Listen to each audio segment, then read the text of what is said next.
Welcome back, y'all. What up, fool? You know, just the hustle and bustle of the holidays starting. Everybody take a breath. Just, just the simple bliss of mistletoe and turkeys. Of fresh driven snow. And all of the traffic. We're gonna get into it. We're gonna talk about what the holidays mean. We're gonna talk about a little pause action. Ooh. We've never done this before. Power of pause, baby. But we're gonna talk about how it's important to use this time. What? As I take like an exasperated breath. It moved your whole body. It was a whole essence move. Okay, go ahead. Say that again. It's like the first deep breath I've taken all day. Still not there. Yeah, no, we're going to talk about pause. We're going to talk about why it's important, how to really take full advantage of this time of year. We're going on a little pause ourselves. We're going to do a little intentional pause for the podcast. Take a few weeks off. So many P's. Look at pause for the podcast. Yeah. Peep this pause for the podcast. See what's working. Make sure we come back fresh. Come back with content that resonates, with a format that works for everyone. So great. We're going to use this as an opportunity. So what a beautiful opportunity. We're right here before Thanksgiving, and it's a good time to take a little pause. So we're going to use that as a teaching opportunity today. Great. Well, in the spirit of that, I have a question. Mm-hmm. So what is a time you knew you needed to pause and you didn't? And what did that cost you? Because there's always a cost. Another deep breath. The chest breaths. Like, whew, you're stressing me out. Yeah, man, it's good. I mean, this is something that I am. You've paid some prices. You've invested deeply in not pausing. I'm not good at this.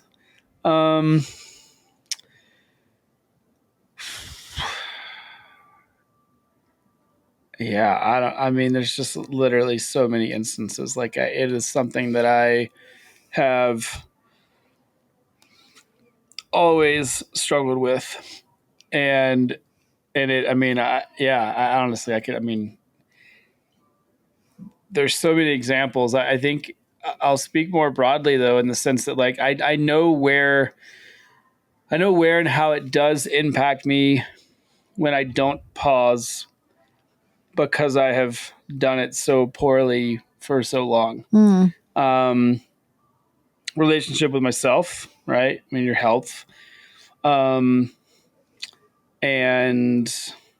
just your ability to be present. There's a shift. This is what early on I noticed this, right? I mean, I guess to give a specific example, in my first business, I didn't pause. I didn't stop. I worked every single day, full days for 7 years. Like I never took a day off. I don't mean like Taylor worked partial days or he checked in. I mean, I worked every single day for 7 years.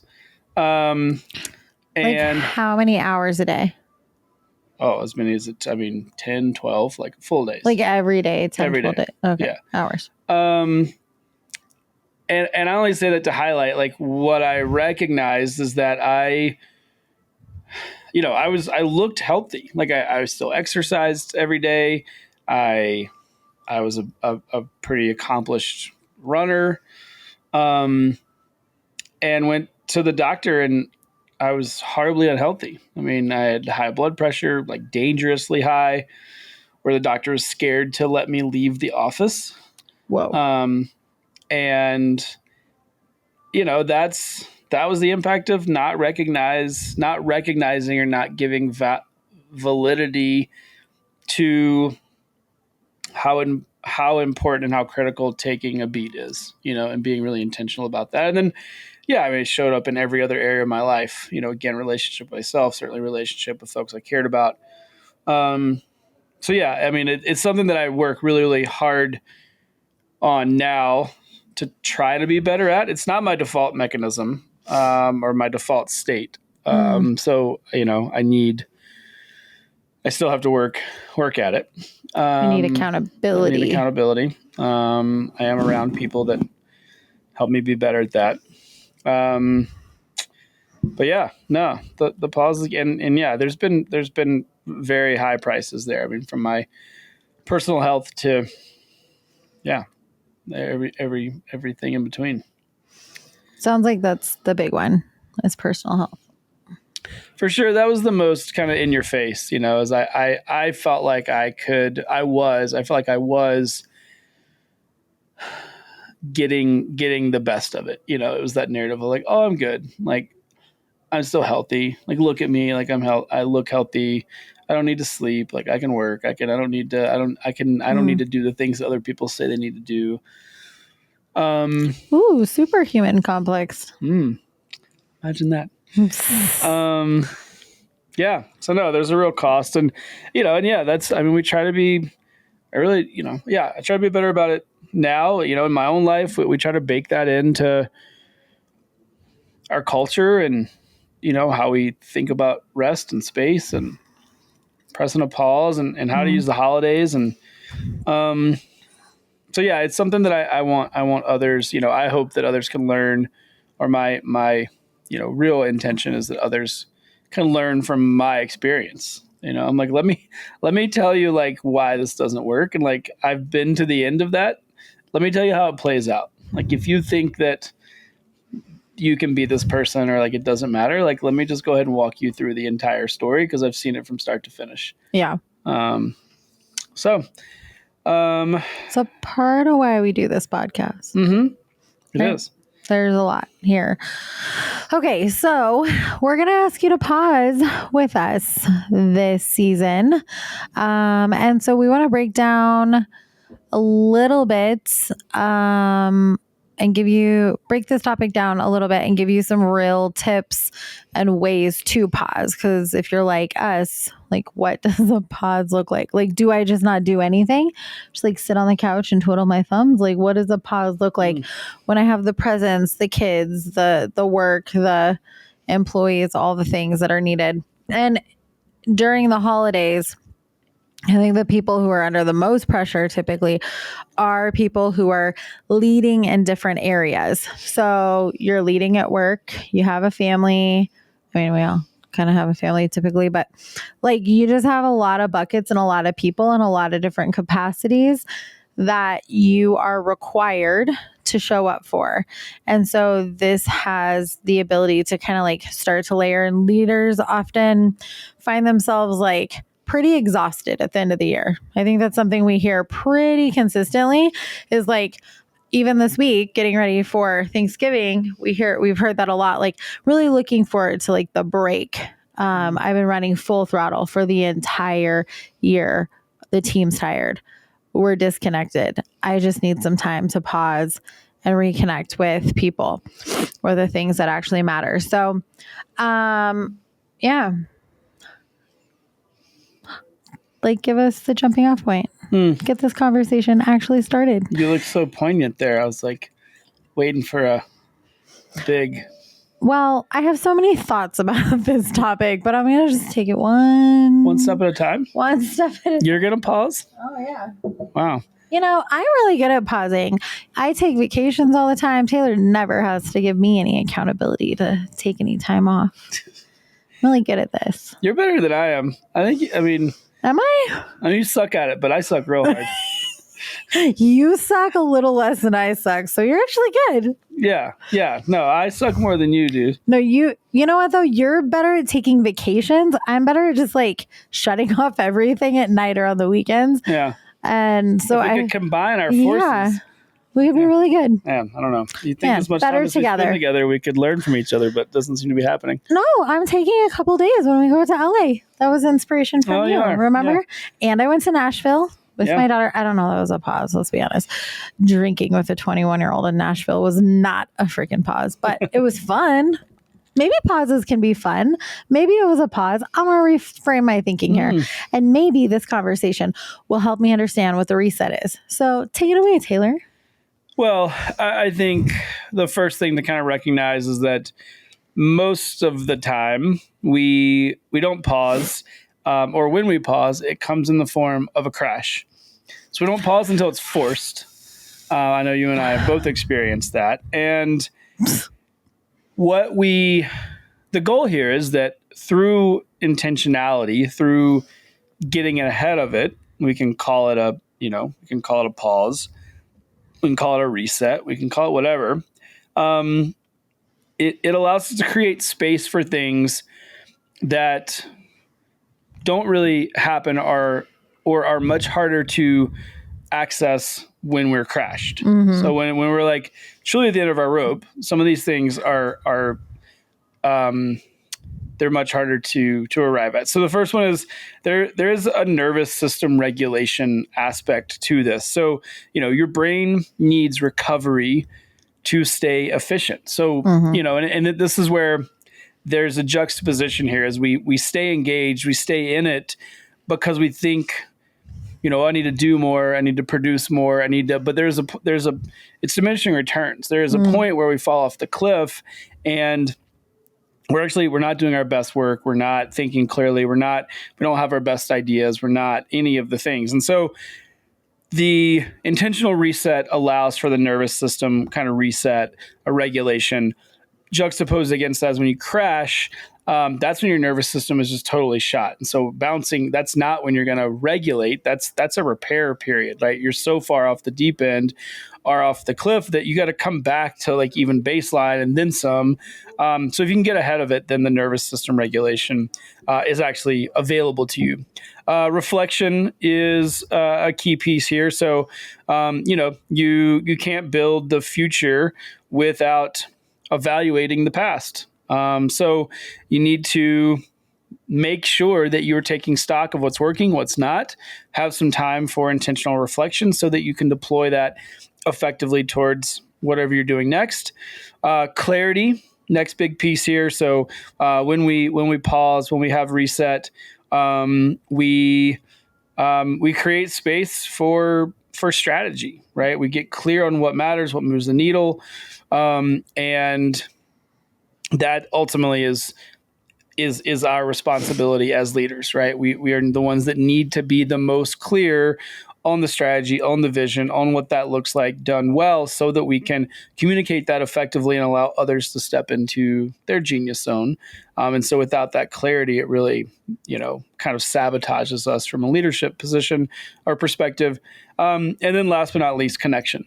So connection with ourselves, connection with the people around us, connection with our vision, our mission, our values. When you just run full gas, it's really easy to lose sight of that.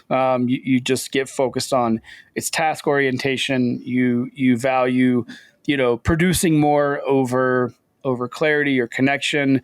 So reconnecting not only with yourself and the people around you, but also why the hell it is you're doing what you're doing to begin with.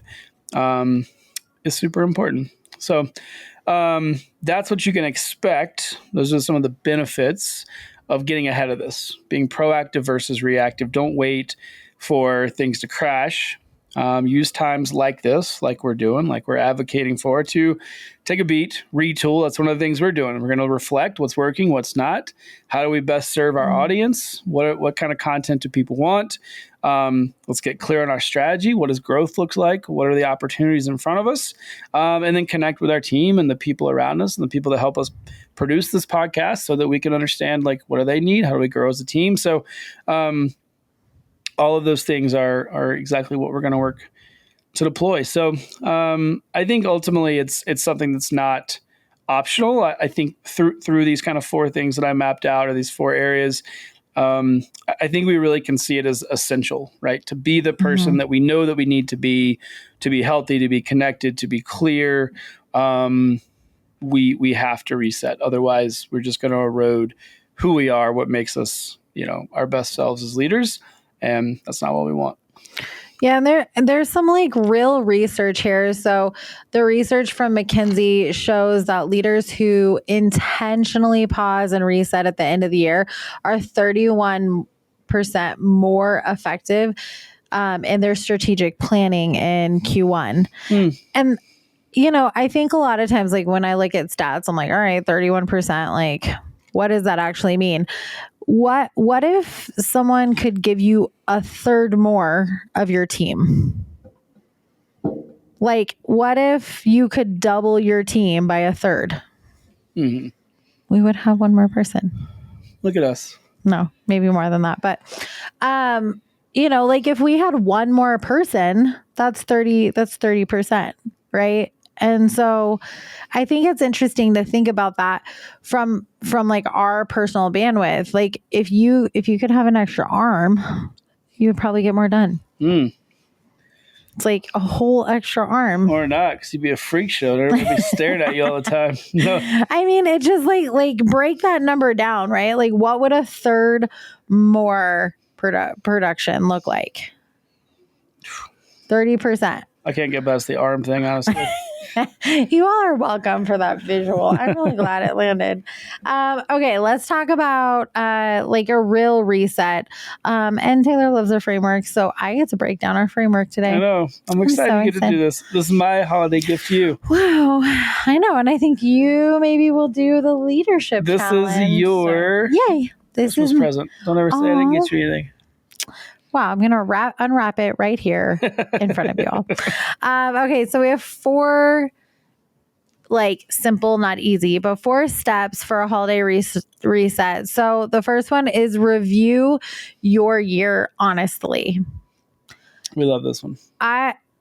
This one is essential. Like we will never not do this one. Sometimes we slip on our own work, but this is one that we do every single year with our team. We have a workshop that's called the end of year reset. No. Wrap up. Thank you. I was like, that wasn't right.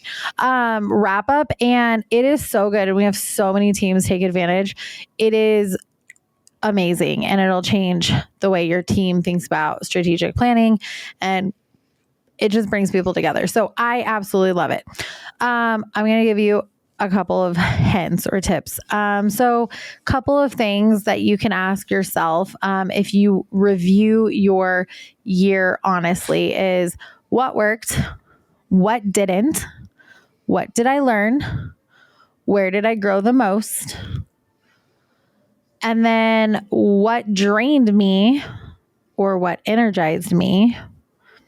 This gives you the data, not just like the drama and BS. This allows you to look at all of the information the entire year. And we have more questions that we run through, but here's a good chunk of the ones that we work through in this workshop with teams, and then teach you how to take that information and actually build off of it, because it's not about throwing everything out. It's about building on the things that truly worked. If we can just start with what's working, we can do more of the great things and not have to like throw out the baby with the bathwater.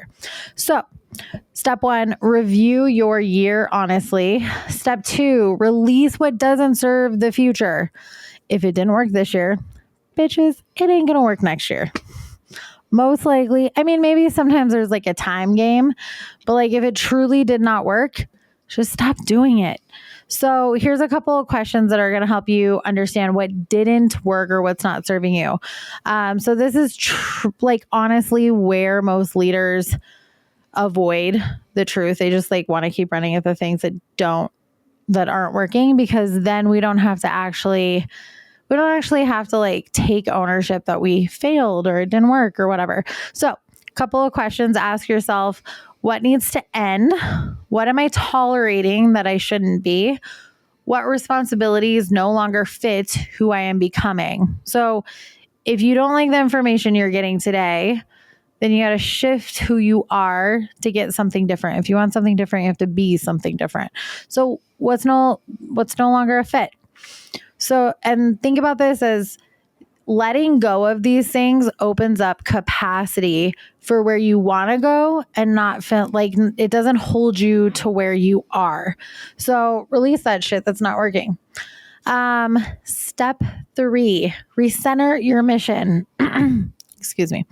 If you don't understand your mission, then we can help you with that. There's also lots of great tools out there, but you have to have a mission and a vision, or you're just kind of like running in circles. You're never going to get anywhere specific. So reconnect to your mission. and really your why behind the work. So a couple of questions here that can get you started is what matters most. We have a great workshop that breaks down how to find that. If you don't know how to find that or answer that question, who do I want to impact next year? I like this question. Me too. I want to think more about this. I don't know. I take as much time here as I should. What is the deeper mission that still excites me? I don't think you ever ask yourself that, do you? No, because if you did, you would let me start our new podcast. You're right. We wouldn't be doing this podcast. We'd be starting the new one. Stay tuned after the holidays, folks. I might get my way at starting a new podcast. We wouldn't be doing this one, as we would be doing another one. I think that other one could come just on the tail end of this one. Wow. And it would be like Impact After Dark. Ooh. You know? Stay tuned, guys. Who knows what our recentering and refocusing was going to bring? Taylor's like, just kidding. We're going to keep driving so Christine can't have any more ideas. Yeah. Shut this shit down.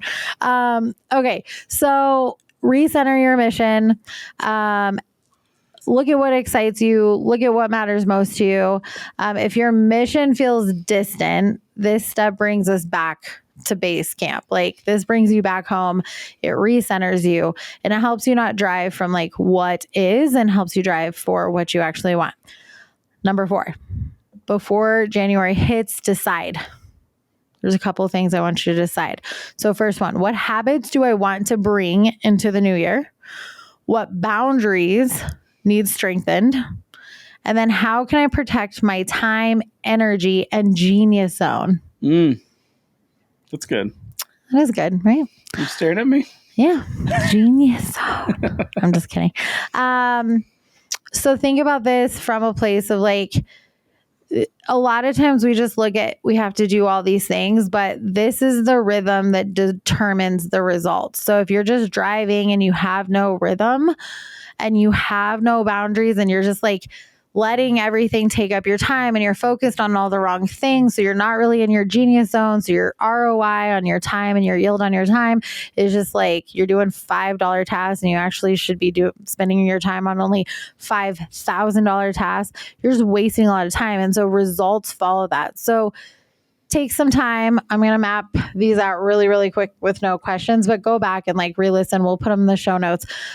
Review your year honestly. Release what doesn't serve the future. Recenter your mission. This is really long, you guys. And then reset your rhythm.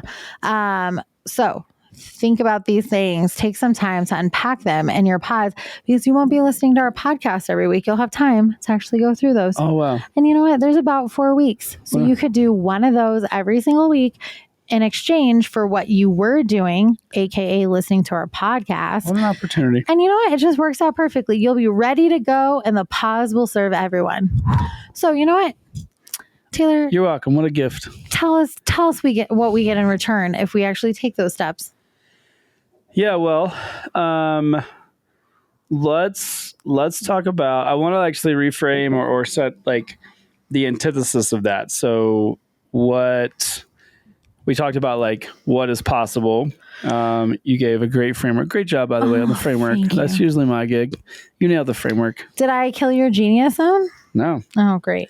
But I want to just highlight kind of quickly what happens if we don't reset. So I do want people to recognize or just hear there is a cost to this. We're not just making this up. Certainly we're talking from our own experience, but I want to highlight some areas where there is a real cost or what that actually looks like. And then I want you to think about if any of these resonate. So, in this language, do you see yourself or your previous or past experiences in any of this? So, first one is you carry old stress into new goals, right? So you take the lived experience of stress, all that energy of the grind and the push and the hustle and all that, and then that just you roll that into the next thing, and it really really impacts how you pursue. It's the lens through which you see the goal, which is totally different than a lens of opportunity, a lens of fresh start, a lens of new perspective, a lens of strategy. It's a lens of stress. You know what I call that? A shit cake with icing. Ooh, love that. Yeah, you're welcome. Next, creativity drops. All right, so kind of in response to that, and I feel like we could all recognize that this would be the case, but yeah, creativity, you can't be your best. And certainly creativity is something that requires a level of engagement and kind of hyperactivity that when we are in this burned out, just kind of, hyper focused, hyper driven state, creativity tends to drop. You start resenting your work. I don't need to elaborate on that. I think anyone who's been in this place gets that, right? You start to hate the thing you're working so hard to accomplish. You misdiagnose burnout as losing passion. Some nuance here. So you say, I'm just not as passionate as I used to be. I just don't have it anymore. I just, no, like you just, so much of what we describe as burnout, or what we feel is burnout. I'm not minimizing what that feels like. It's doing too much of the wrong thing. And so when we are working hard, and by all means, I'm an advocate of hard work, but hard work in the right direction. And when we do that well, and we do that at a cadence that's sustainable, that doesn't feel like burnout. And that doesn't feel like losing passion. It can certainly feel hard. You can be tired. You can be all those things, but it feels different. Next is the people around you feel tension. So there's an energy there. And it's an energy that's tenuous. People can recognize that you're on the verge of cracking. They're like, oh, Taylor, this happened to me for sure. People are like, yeah, like I saw that coming a mile away. I'm like, oh, interesting. I didn't. But people feel it around. Bro, you were wound tight. And I think most importantly, you start to build the new year. So again, specific to this time period, you build from a place of survival and not strategy. And again, that just one, it feels dramatically different. It also just yields dramatically different results, right? When you build from a place of fear, scarcity, doubt, survival, and not clarity, opportunity, growth, strategy, which one's going to yield better results, right? It's a no-brainer. And so this is, I want to highlight some of the ways this really does show up, what happens when we don't intentionally reset, so that you can recognize this ahead of time. I want everyone listening to connect with this language and just try to get ahead of it. Again, one of the primary goals of us doing this podcast is that we can help people be proactive versus reactive. So if you recognize any of these signs, if you feel like you're there, if you weren't planning on taking a break, maybe think about it, right? Maybe try to get ahead of it and do something intentional that can just help kind of redirect and shift. With that in mind, you know what time it is? Leadership challenge. Ding, ding, ding, ding, ding. Ding, ding, ding, ding, ding, ding, ding. Extended holiday bells. You need like nice bells. We should have planned ahead for, yeah. Everyone's welcome. We clearly work with the music industry because we are not musically inclined. You are, I'm not. You can play some instruments and sing. Yeah. Little known fact about Taylor. Yeah, maybe that'll happen someday. The only people who hear me sing is Taylor in the car when I'm very tired and my poor children before bed. Yeah. So I'm sorry, kids. And it's all EDM music. Yeah. So singing is a bit of a stretch. That is true. I actually never thought about that. Yeah, I want everyone to hear me when I say it. It's not like she's rocking like a Whitney Houston. It's like I don't know why I sing because there's I just fist bump. Fist bump, and you're like pew, pew, pew, pew, pew, pew, money girls, broke boys. It's that one. You guys know the song I'm talking about. No. No broke boys. No broke boy, no broke man, no, friends. That's it. Everyone listen to that song. It's Christine's favorite. She has 3 songs that she listens to. I do. It's the easiest mix CD to make. It's 2.5 songs. No, I just rotate the same bullshit for a while too. I've been on the same. You're telling me. Yeah, for a while. Too long, guys. The benefits. If you ever have the pleasure of being in the car with Christine, just know that this time next year, she'll be listening to the same music. I add a few, by the end of the year, there's some new ones. I'd love to hear them. If you've been sitting on them. This is great. I love that this became a thing. Okay. Leadership challenge. Okay. So, I think, this is our last leadership challenge for the rest of the year. So this is your challenge for the holiday season, not just for this week. So I want you to take 1 full day to slow down, reset, and reflect every single week till the end of the year. No, I'm just kidding. At least one day. If you can make it one day every week, that would be great. Use our 4-step framework: review, release, recenter, reset. They're all R's. You're welcome. And just like we're taking some time to pause from Impact Minded and taking our own time for the holidays so we can do the 4R framework. I want you to think about, what is that thing? Like, is there a thing that you just need to pause on and step back from so you have time to reset so that you can return to the new year and after all the holidays, like more sharp and like enjoying having more passion and enjoying your work and connecting with the people that you want to connect to. I think that's an important tool that leaders need to take advantage of. So, couple of things to remember here. You deserve a season to rest.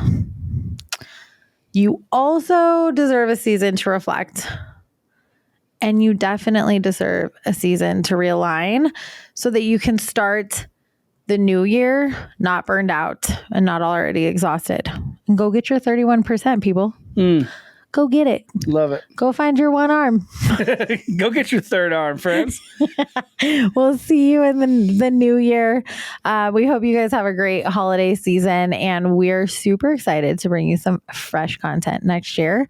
Any closing thoughts, Sir Thomas? Yeah, just real quick before we go. As a reminder, always, you can find us at impactinitiative.network and see what we're up to. Check us out, find this podcast there, as well as lots more information. And you can always get a hold of us there as well. We'd love to hear from you if we can support you in any way. Again, that's impactinitiative.network. And we do have one more of our health and fitness business roundtable event. That's December 17th. So if you're in the Denver area, check us out in person. We're going to end the year strong. That group has grown into an incredible room full of super inspiring entrepreneurs. So if you want to connect with people like that, if you're in health and wellness, health and fitness, you're building a business in that space, you're interested in building a business in that space, you're hungry for connection, for mentorship, for support, tools, resources, this is the place for you. So again, that's December 17th. And then lastly, we have our retreat on January 30th to February 1st of 2026. That's for Growth Circle. Also for health and wellness entrepreneurs. And we have a couple more spots left. It is filled up fast. And if that's something you're interested in, if you're looking for an intensive weekend to build your business, connect with like-minded entrepreneurs, and walk away with tactical guidance that's going to grow your business and move you in the right direction, kick off the year strong, this is the weekend for you. And also help you reset. Also, yeah, incredible experience, different modalities, do sauna, cold breath work, morning workouts mixed with tactical biz dev. So it is everything you need to kick off the year right and get your reset. So again, we'll put that information in the show notes. January 30th, February 1st. Spots are limited and filling up fast. So if that's you're interested, check it out. Secure your seat. And we look forward to seeing you in the new year. All right. Well, bye, y'all.